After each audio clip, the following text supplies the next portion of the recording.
Hey lovies, welcome back to Lomiahthefirst, and if you're new, welcome. And what you waiting for, Brian in the fam? Okay, y'all, excuse me for my lighting. There's no electricity. Okay, it's at night. Okay, it's around 6, half past 6. There's no electricity. It's late. My ring light is dead, so yeah, excuse me for the light. Okay, so in this video I'll be comparing. No, I won't be comparing. I'll be telling you why I recommend not staying at student accommodations. Okay, I've stayed at student accommodations for 2 years and I don't recommend. Okay, so in this video I will be telling you why. Okay, let's get into the video.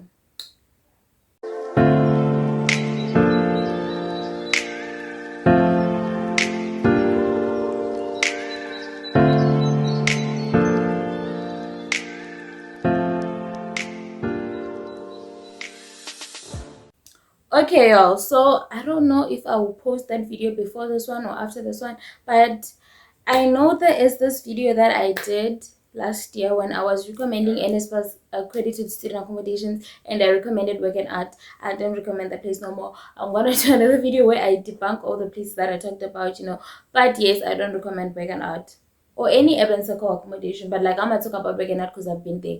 I can't talk about the other ones, but I assume it's the same because they're all under urban circle. I assume that the management is the same in every other accommodation. But yes, you see, when it comes to student accommodations, the advantage is that everything is there when it comes to like the furniture, all that's sorted. And then last year, the water was also not water, the electricity was also included in your monthly rental. Well, this year it's not included. But anyways, yes. So why I do not recommend is that there is no this thing, privacy don't exist in student accommodations. Okay, it does not exist because y'all are basically placed in one room. Work and Art, y'all. It's no all accommodations actually, because yes, Work and Art, they try to give you a semblance of privacy by putting those partitions, but then in other places it's a barrier, so privacy does not that it does not exist in student accommodations. Okay, and then there's also this thing that y'all share one kitchen, right? So like in Work and Art, y'all had one fridge. I don't know if they would allow you to bring your own fridge. I don't think they did allow though, because they didn't allow you to bring like big electronics like your own stove and things like that. So I don't think they would have allowed you to bring your own fridge. So yes, another thing that I was saying, like y'all have one kitchen, right? My roommates, like in both the years that I've been living there, we didn't really put our food in the kitchen because yes, that is not safe. Okay, so that since I am talking about one kitchen, you see the thing about student accommodation is it's not safe. Okay, you can't leave your food in the kitchen because you don't know those people. Okay, you don't know if you can truly trust them, because like I didn't trust my roommates. Like no hate to them, but I didn't trust them, so I couldn't leave my food in the kitchen.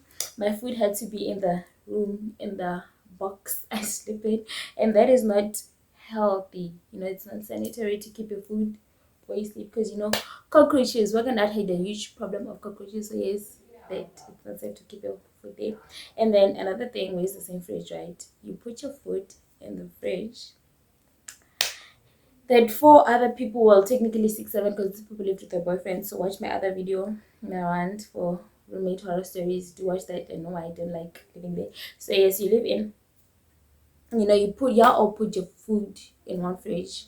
Things are gonna go missing and you don't know who to approach, because like I said, you're living with 4 5 6 7 more people with you. You can't ask who do you approach when your food goes missing, because I had many different occasions where if I would put my bread, I really put my bread in that fridge though, but like if I put my bread there, you'd see that some slices are missing. I know, because I knew how long if a loaf lasted me a week, by the way. So I would know how long a loaf lasted me.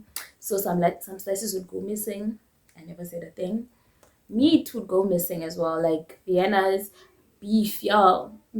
Things would go missing in the fridge. Yes, I know there was a time when they were like, somebody came in and stole because other girls' meat also went missing, but like it's a bit suspicious, because who would come in, open the door, open the fridge, steal meat and go?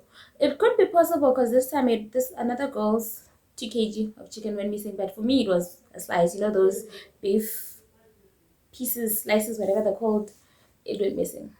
Okay, so yes, your food goes missing, and it's also not safe to put your food there because you never know if you get poisoned or whatever. It's not safe. Okay, and then another thing about student accommodations, it's that cleaning, y'all are never gonna agree on cleaning schedules. Okay, you could have a cleaning schedule, but people probably won't follow it. Okay, so 90% of the time that room will be a mess. Okay, so now when you have your own space, you have your own fridge. Okay, I know when you move into like an apartment, it's empty and then you need to buy your own things, but then that's the advantage, because whatever you buy, you can go back home with it at the end of your degree. After you graduate, everything is yours. So when you want to start, your career or whatever, you already have all the things you need. So that is an advantage. And also your advantage is that you don't have to fight with anybody when it comes to cleaning, when it comes to noise, because I can tell you it is hard to study in your room. I know that's why they have study rooms in student accommodations, but study rooms are always occupied. Okay, study rooms are always occupied, especially during like assessment season, because you're all students, you get me. And then in the study room there's like space for like 20 or less. Okay, and like I'm saying, you're all students, so there is a very high possibility that when you want to study, you won't find space. But you can't study in your room because your room is allowed, because I had loud roommates again. But luckily, I don't mind the noise. Like, I could study with noise because I study with music, so I didn't really care much for that. But yes, you can study. If you're one of those people who need silence to study, you're not going to study. If you don't find space in the study room, it's too late. Which is why you need your own apartment, because it's your own space. If you are not the one making the noise, nobody's making noise for you. Okay? I should have been doing it as pointers. But I'm not really comparing them because I already know that I prefer apartments over student accommodation. So, yes. So, another thing. So you see, when you live in student accommodation, there's going to be the issue with visitors. Okay, you can't tell this person not to bring her friends, because technically she is paying rent the same way you are paying rent. Okay, so another problem is that they will not bring visitors at like a timely manner, because they don't respect you, they don't care about you. Okay, so I would have an issue that it could be like midnight, or like, I would expect that you respect me enough to the fact that you bring your visitors, cool, especially during assessment season. I understand when it's just like beginning of the year or beginning of the semester, whatever. It's assessment season, everybody's writing exams, right? And then this person decides to bring their visitors midnight. And this time, for now, I'm talking about friends. I'm not talking about, boyfriends and stuff. So you see, person who bring friends midnight, you're trying to study, right? Because like, we all know how like during the day it's busy, because sometimes you have lessons, or you're running errands, or like me, you can't study during the day. So midnight is when you want to study, but people bring their friends and you can't study because it's noisy. Okay, so you see why you can't stay within accommodations, because it's noisy, it's loud, it's dirty, okay. And then do make sure to watch my roommate horror stories, because I'm not gonna go into detail in this video. Okay, go watch that one. It is under the playlist student lifestyle. Okay, so people be bringing their people, they bring their boyfriends, their words into the same place you're living in. Okay, like in work and art, like I was saying, all student accommodations, it's one room that is divided. It's one room. Yeah.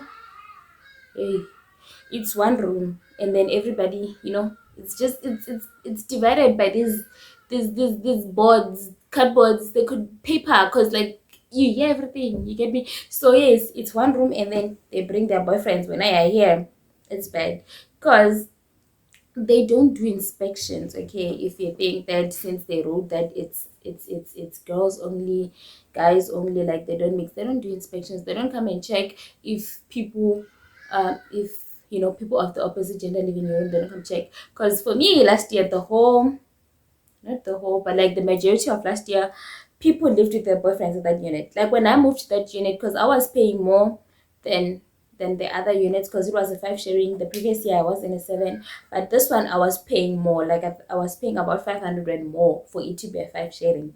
Okay, because I thought that if it's less people, it means less noise, less all of those things. But they brought their boyfriends to live with them, so technically it was still the same thing. You get me? It was actually worse, because now it's more like a co-ed. And when I came, I thought it was just going to be ladies only. You get me? Because it wasn't really safe. Like, you get me? You didn't feel free, because you could never feel free, because hey, you could go into the kitchen, like you wanna cook, you find somebody's boyfriend is cooking in there. You get me? You wanna shower, somebody's boyfriend is in there. You get me? So yes, hey, if you are quite religious, student accommodations are not for you. Okay, I know you wanna experience the student lifestyle, but you're not gonna experience the student lifestyle. You get me? So yes, student accommodations are not for you. You can also experience the student lifestyle when you're living on your own. Okay, when you're living in an apartment, because yes, you can go visit your friends there are places there, the student accommodation, if you just want to know what it's like. You can also go out when you're living in apartments, because it's your house, you know, there's no cafe, there's no nothing, it's your place. Yes. And another thing, another disadvantage for student accommodations is that if you wanna have a sleepover with your friends, you pay. At Work and Art, I think it was $250 per night just to have a visitor. And then when you live at an apartment, it's free. Your visitors can come for free. You see, apartments and accommodations. You get me? Yes. So yes, I know another advantage for student accommodation is that there is a shuttle, but then the shuttle is not always reliable. Like in the morning, sure, it is reliable, but after classes, it's usually not. They come really, really early. They don't follow the schedule, or they don't show up. And then some apartments that like AFCO, I heard they have a shuttle. I don't know yet. I can't confirm. So that is an advantage. Okay, so in Work and Art this year, I heard that electricity is prepaid. They say that they will give you 150 and then you pay afterwards. And if Work and Art works the way I know, they're going to scam you. Okay. Work and Art is going to overcharge you guys. Okay. So I think many student accommodations tend to have those meters where you buy electricity. And the disadvantage with that is that you have roommates, okay? Y'all are probably not gonna agree on the expenditure. Somebody will be like, no, you use electricity more than I do, so I can't pay the same amount as you. So that's going to be a problem for you and your roommates. But when you live alone in an apartment, you don't have to worry about that, because you know you're the only one who's using this electricity. Or if you're living with your friend, y'all will have an agreement of some sort, okay? And an apartment is cheaper, y'all. Like I get that it's stressful looking for furniture, but then it's way cheaper than a student accommodation, because in Work and Art, you are sharing with like 5 other people, no, 6 other people, because I'm not sure how much the 1 for 5 sharing is. Let's say you're sharing with 6 other people for the 7 sharing, and you're paying 3.5. Get me? And then in an apartment, it's your own room, and you're paying 1.8. You see the difference? Yes, it's stressful buying furniture, but at the end of the day, when you move out, the furniture is yours. And here you're paying 3.5 every single month, but after you move out, you have nothing. Like calculate, it's the contract is 10 months, right? From February to November. And that means that you'd have paid 35,000 for this one. I don't think it's worth it, y'all. Like, I don't think student accommodations are worth the hype. It's better to just get an apartment and live on your own, because it's preparing you for when you want to work, because you already have the furniture ready for when you're finally going to work. You get me? So I believe that an apartment is way better than a student accommodation, but that is up to y'all. It's your decision. But in my opinion, if like you're first year and you don't know which route to take, I say live independently. Don't go to a student accommodation. It's not worth the hype. There is no this student lifestyle. I wanna experience all that. It's not worth it, because you can't say I'll just go there in the beginning and then move out. They will not give you a deposit. So from the get-go, just head to an apartment. That is my advice to you, because I lived in a student accommodation for 2 years. It was awful, y'all. Like, it's not worth the hype. They could tell you that, I know you could say you want to live there because there's a gym, but the gyms are never really fully equipped. Those things never work. It's just a room with dead furniture, you know, dead equipment. So yes, student accommodations are not worth it, y'all. Like, they are not worth it. So yes, like I said, at the end of the day, it's your decision. But if you have any other questions, either related to this video or student lifestyle or just life in general, you're more than welcome to ask me. But do make sure to like, comment, subscribe, and do watch me all my other videos in the student lifestyle. Okay, till next time, bye.